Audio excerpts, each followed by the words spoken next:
Praise the lord. Saint Francis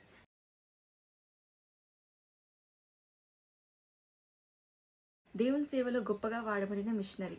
ఈయన క్రీస్తు శకం 1181 సంవత్సరంలో అసేసి అనే ఊరిలో జన్మించారు. తండ్రి బట్టల వ్యాపారి, తల్లి విశ్వాసి. 14 సంవత్సరాల వయసులోనే బట్టల వ్యాపారంలో ప్రావీణ్యుడిగా అయ్యాడు.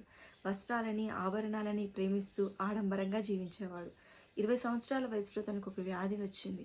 ఆ వ్యాధి నుంచి నేను బయటపడ్డాను, స్వస్థపడి బయటికి వెళ్తాను అనుకున్న సమయంలో వ్యాధి వలన వికారమైన తన ముఖాన్ని చూసి భయపడ్డాడు. అప్పుడు యేసయ్య చెప్పిన మాట గుర్తుకొచ్చింది, వస్త్రం కంటే శరీరం ముఖ్యమని. వెంటనే లేచి శాండీ అనే స్థలానికి వెళ్ళి దేవునికి ప్రార్థించాడు.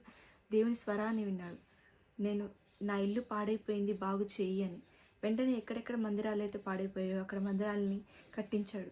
ఈ విషయం తెలిసిన తన తండ్రి తన ఆస్తిని తీసుకొని తన ఇంట్లోంచి బయటికి పంపించేశాడు. ఉట్టి చేతులతో బయటకు వచ్చిన ఫ్రాన్స్ తను 7 సంవత్సరాల తర్వాత తనని పిచ్చోడు అని పేరు పెట్టారు. ఎవరో ఒకరు ఎంతో కొంత పెడితే తినడం, తన శరీరాన్ని ఒక గాడిదతో పోల్చుకునేవాడు. సోమర్తనాన్ని విడిచిపెట్టాడు.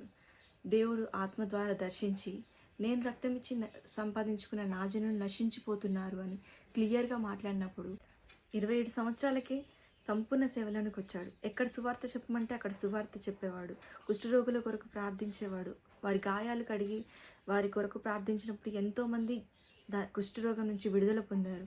అంతేకాదు తను ఇలా ప్రార్థించేవాడు, యేసయ్య నీలా చేయి అని. అక్కడున్న ప్రాంతం వారందరూ సెయింట్ ఫ్రాన్సిస్ని పరిశుద్ధుడైన ఫ్రాన్సిస్ అని పిలిచేవారు. దేవుడి మాటల్ని దీవించునుగాక. ఆమెన్.